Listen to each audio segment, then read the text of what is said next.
Alright, boys and girls, so now I am ready to start writing my legend. So hopefully you have already watched my Writing My Legend Part 1 video. If you have not, please go watch that video first before you watch this one, and let's get going. So I've decided to write my legend about the creation of this beautiful purple flower, or this white flower that has purple streaks on it. It's called the Canada Violet. So I'm actually going to title my legend, The Legend of the Canada Violet. And once I have it all set up here, I'm going to indent for my first paragraph. And I want to set the scene. So remember, when you're setting the scene, you have to tell when and where the story takes place. So maybe I'll start off by saying, long ago, deep in the forests of Canada, because that's where my thing is taking place. Then I can say, who is my hero here? So there once was a girl who lived with her aunt, a very kind witch. So in this very first sentence, I've established not only when this takes place, not only where this takes place, but also who my hero is and what her basic situation is. That's really great because now my reader has a great idea of what's going on in the story. So what do I want to do next? I'll tell a little bit more about the hero. So the girl's name is Violetta. That's great because that ties into the title, which is the Canada Violet. So maybe there's a connection between this girl, the hero, and the flower that is created here. I'm kind of implying that to my reader. So she and her aunt were happy, but unfortunately, the villagers did not want a witch to live among them. Who could blame them? But you know what? That's going to be a problem for them. So I'm kind of indicating that this is going to be the problem. Maybe they thought she was evil. Oh no, she's a good witch, but they thought she was evil. So they banded together and came to Violetta's house to kick them out of the village, you know. So maybe I'll throw in some dialogue now. This will really bring my story to life. Pack your things, girl. You and your aunt are banished from this land. Ouch. That really stinks for Violetta and her aunt. So maybe I'll say Violetta and her aunt did not have a choice. They had to go. And just like that, I've kind of introduced what the problem is. But you know what, boys and girls? It's actually going to get a little bit worse. So I'm going to describe now in the middle portion, my beginning portion's kind of done. I'm going to describe in my middle portion how this problem is kind of worse to the point that Violetta, our hero, has to do something about it. She has to react. So I'm going to use a nice transition here. However, scroll down a little bit. However, when the pair, meaning the two of them, the aunt and Violetta, finally got far enough away to make a new home for themselves in the forest, Violetta's aunt was worn down and sick from their journey. So now this is getting worse for Violetta and her aunt. So Violetta is going to try and solve this problem. Violetta concocted, meaning made, every home remedy she could think of for this sickness, but no medicine seemed to work. So she's tried something, she's failed. Basically has to come up with something else. But you know what? I'm going to show how Violetta's reacting at this point with a little bit more dialogue. That's a great way to show how your character is reacting. So, oh, my dear aunt, what can I do to make you better? I have run out of ideas. If only I had your magic, right? Because remember, her aunt is a witch, but I guess she's too sick to really do anything, so Violetta's kind of stuck there. So Violetta began to cry. So not only did I express her emotions that she's feeling through dialogue, I also give a description saying that she began to cry. So we know that she's sad based on that.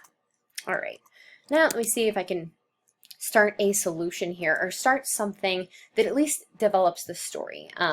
Maybe I'll have a new character, kind of like a Magic Frog character, come in to introduce a possible solution. It's not the end of the story, but it's giving Violetta kind of a way out from her problem.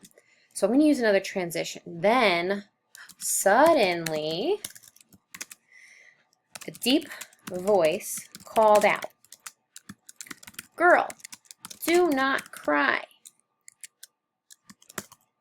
Remember, because I am introducing more dialogue from a different character, you have to skip a line and indent for a new paragraph every time you have a new person speaking.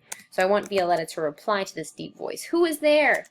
Violetta responded. Remember to use some vivid verbs here. You don't have to say said, say every time. You can use things like responded, called, asked. So I want this response to come, so I'm going to skip another line and indent again. "It is I, the great owl of the forest." So this will be my new magical character. Maybe I'll not have him yelling that. I'll have him say, said the voice. Violetta turned around to see a giant gray owl sitting on a thick branch. Now remember, this is a great place for some description. So I use some adjectives: giant, gray, sitting on a thick branch. This is a great time for you to really make this image of your story kind of pop and come to life by adding these descriptions of your setting, of the actions and events that are happening in your story. So that's where you really want to have these come in. So what is my character going to say? Well, he's going to present some sort of way out for Violetta so she can solve this problem. So how about I have a challenge for you. If I could spell you. If you can bring me a small white 5-petal flower with purple streaks, I will make for you a medicine that will cure your aunt. So that's awesome. I just included the description of the flower, the violet, that is going to be created in the story. So supposedly, you know, we're kind of assuming this is a special flower, maybe never seen before, never existed before, and now she's being asked to find it. That's why it's a challenge. So how is she going to respond? She's going to say, okay, well, where can I find this flower? Obviously, she wants to help. So Violetta asked, then I have to skip a line again for the response. "In the den of the bears." This is going to be another problem for Violetta to overcome. In the den of the bears, you will find this flower. Go now. Your aunt does not have much time, cried the great owl. Does he call him Great Owl? What did I call him before? Yeah, Great Owl. Okay, awesome. So now Violetta's got this next part of her story she kind of has to deal with. So I'm going to save time, just put a few dots in here. This is where I would describe exactly how Violetta would encounter this problem. So maybe I would tell how she goes to the den of the bears and she sees that there's a ton of bears there, and oh, she can't imagine how she's ever going to overcome this problem when there are so many bears there.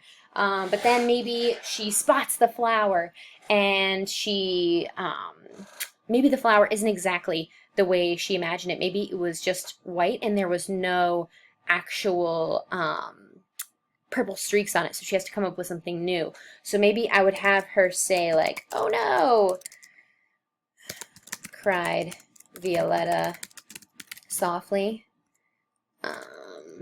"These flowers are white and small and have 5 petals, but they do not have purple streaks.